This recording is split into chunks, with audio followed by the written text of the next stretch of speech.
पूरी रात बरसात का मौसम जिससे साफ पता चल रहा है थोड़ी देर बाद बारिश आने वाली है। बिजलियां कड़क रही है। इस अंधेरे सुनसान रास्ते में एक लड़की भागी जा रही है जिससे साफ पता चल रहा है उसके पीछे कई लोग पड़े हैं और वह अपनी जान बचाने की कोशिश कर रही है। वह बिना पीछे देखे किसी भी गलियों में घुसकर भाग रही है जो गलियां काफ़ी शांत है। अंधेरे होने की वजह से वह कई बार उन गलियों में गिर भी रही है, लेकिन वह अपनी चोट की परवाह किए बिना अपनी जान को बचाने की कोशिश में भागी जा रही है। तभी उसे बिजली की रोशनी में कुछ दिखाई देता है और वह वहां से गायब हो जाती है। सारे गुंडे रास्ते के बीच में आकर खड़े हो जाते हैं और चारों तरफ उस लड़की को ढूंढते हैं, लेकिन वो लड़की उन्हें कहीं नहीं मिलती है। यह देखकर सभी हैरान हो जाते हैं और एक दूसरे को देखने लगते हैं। उनके लीडर ने कहा, ढूंढो उस लड़की को, यहीं कहीं होनी चाहिए। अगर वो हमें नहीं मिली तो हमारी आज खैर नहीं। हमारे मालिक हमें जान से मार देंगे। उसकी जान जाए या ना जाए, लेकिन हमारी जान जरूर जाएगी। यह कहते हुए वो उस लड़की को ढूंढ रहे होते हैं, लेकिन उन्हें वो कहीं नहीं मिलती है, जिसके चलते वो सारे घबरा जाते हैं। और एक गुंडे ने कहा, मालिक वो लड़की कहीं आगे भी जा सकती है, हमें वहाँ भी ढूंढना चाहिए। उसकी बात सुनकर लीडर हाँ बोल देता है और वहाँ से सारे गुंडे निकल जाते हैं। उन गुंडों के जाते ही उस रास्ते में एकदम सन्नाटा पसर जाता है। उस सन्नाटे में किसी की आवाज़ ना आने पर कचरे के डिब्बे में से एक परछाई निकलकर बाहर आती है।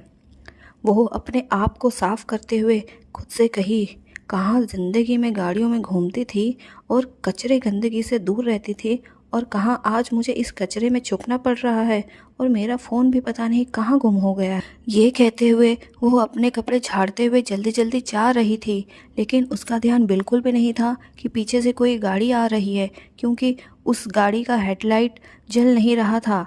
उस गाड़ी से जब हॉर्न की आवाज़ आती है वो रास्ते से साइड होकर चलने लगती है, लेकिन वो गाड़ी वाला आदमी लगातार ही हॉर्न बजा रहा था, जिसको सुनकर वो परेशान होकर पीछे मुड़कर देखने लगती है और गुस्से में बोली, एक तो वो लोग मेरा पीछा नहीं छोड़ रहे हैं और यह कौन सा पागल आदमी है जो हॉर्न पर हॉर्न बजाए जा रहा है। इतना बड़ा रास्ता खाली कर रखा है, इसको दिखाई नहीं दे रहा है क्या। यह बोलते हुए वो जैसे ही पीछे मुड़ती है वैसे ही वो गाड़ी उसको टक्कर मार देती है। बगल में खाई होने की वजह से वो लड़की हवा में उड़ते हुए उस झाड़ियों में गिर जाती है। सरक सरक कर वो खाई के अंदर जाती है। वो कार वाला आदमी भी पेड़ में जाकर टकरा जाता है, जिसके चलते उसकी कार भी आधी खाई और आधे रास्ते में अटक जाती है। उस रास्ते से जब लोग जाने लगते हैं तब वो उस कार को देखते हैं और उसको वापस रोड पर लाने की कोशिश करते हैं, और यह खबर पुलिस स्टेशन पर भी पहुंच जाती है। पुलिस आकर उस कार को चेक करते हैं, जिसमें एक ड्राइवर काफ़ी ज़्यादा जख्मी हो रखा होता है। वो उस ड्राइवर को अस्पताल पहुंचा देते हैं और उस खाई के आजू बाजू देखते हैं जहां पर उन्हें कोई नहीं मिलता है। यह कंफर्म कर लेने के बाद सब लोग और पुलिस वहां से चले जाते हैं। दूसरी तरफ एक कमरे में एक लड़की अपने फ़ोन को चेक कर रही होती है और खुद से कहा, यह इस आदमी ने अभी तक मुझे फ़ोन क्यों नहीं किया। अभी तक तो काम हो जाना चाहिए, 2-3 घंटा हो रहा है, कहाँ मर गया ये आदमी, मुझे अभी तक फ़ोन नहीं कर रहा है। यह कहकर वो आदमी को फ़ोन लगाती है।